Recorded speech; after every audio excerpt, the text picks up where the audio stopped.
A couple days ago, I was on here talking about plants as community, and since then, I've received so many more plants from community and also a plant from my own garden that I grew from a clipping that someone gave me. So I'm going to talk to y'all about how I'm using these plants as a head wash for myself.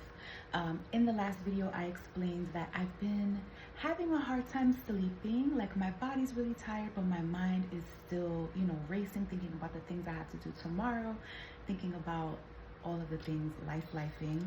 And I realized that this is something common that a lot of us are moving through. So I wanted to hop on real quick and share with y'all some quick and easy kitchen witching that you can do at home for yourself, for your family. I'm going to be making a head wash for myself for the next 3 days.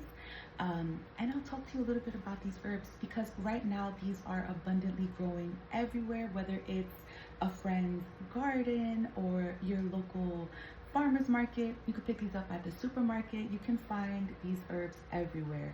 So I'm going to walk y'all through what those are really quickly. And then I'll show you how I make a spiritual bath. Okay, so everything's sort of dispersed. Okay, so let's start with this one. This is called Mexican oregano, I believe, but we call it gordo. So I received this as a clipping, as a gift.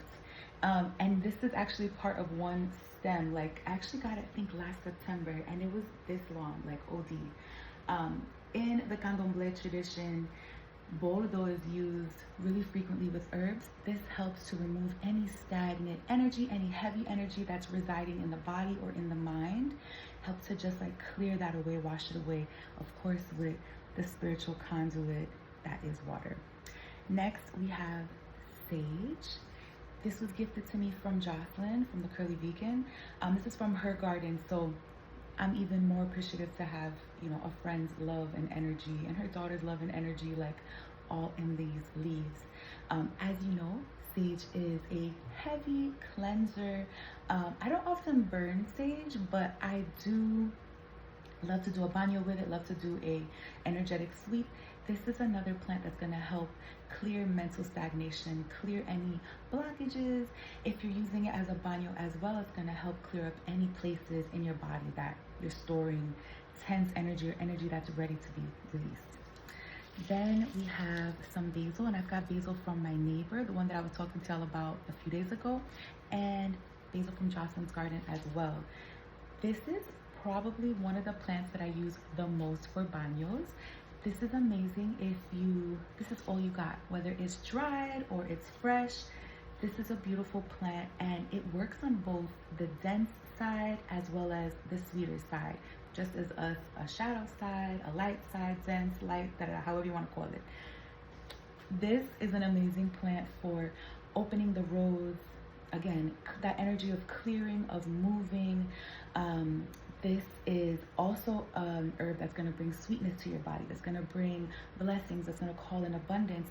So it has a beautiful, ability to both clear and call in.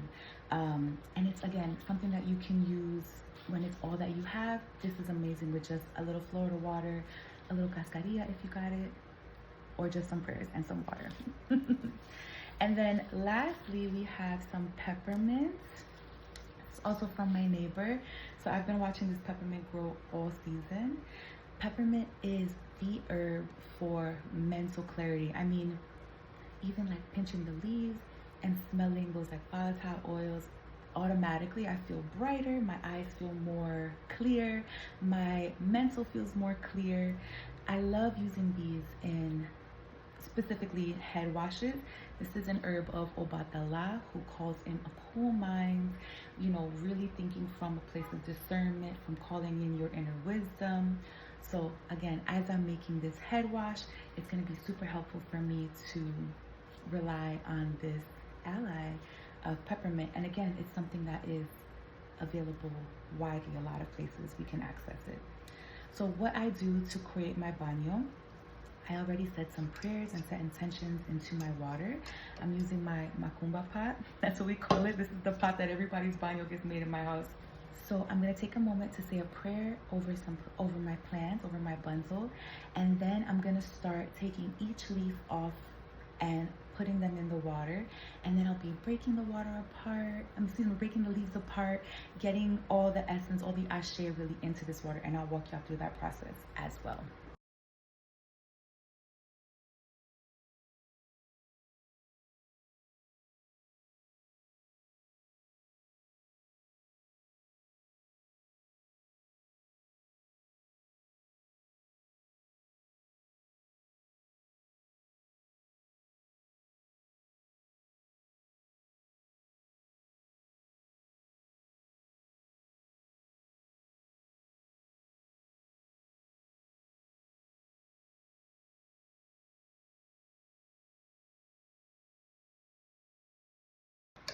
So after my bowl feels ready, when the herbs really feel saturated and really, connected all up in this water, I take a moment to, thank the herbs again, do a blessing, and then I add some extra, just some oomph.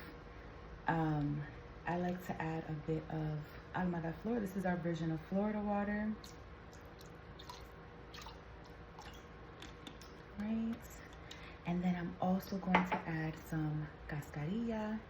So cascarilla, if you're not familiar, is ground up eggshells, and just how the shell of the egg protects the embryo, protects the egg inside, it sort of does that for us. It helps to create this shield, this boundary around us that is really protective and keeps us safe. It's also something that's helpful to feel the energy if you're doing ceremony, if you are, even in the process of when we're making the banners in the studio, we really call on the energy of cascarilla.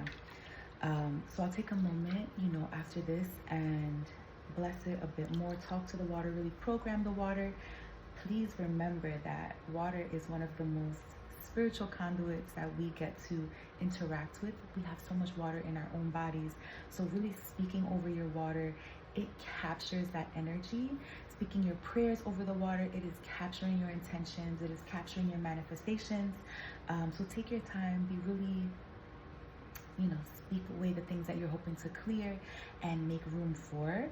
And so what I'm gonna do, I like to leave this on my altar for a little bit, and then I will add some coconut milk. Coconut milk also calls in that cool minds, has a lot of ashe in the coconuts as well. You can use fresh coconut milk.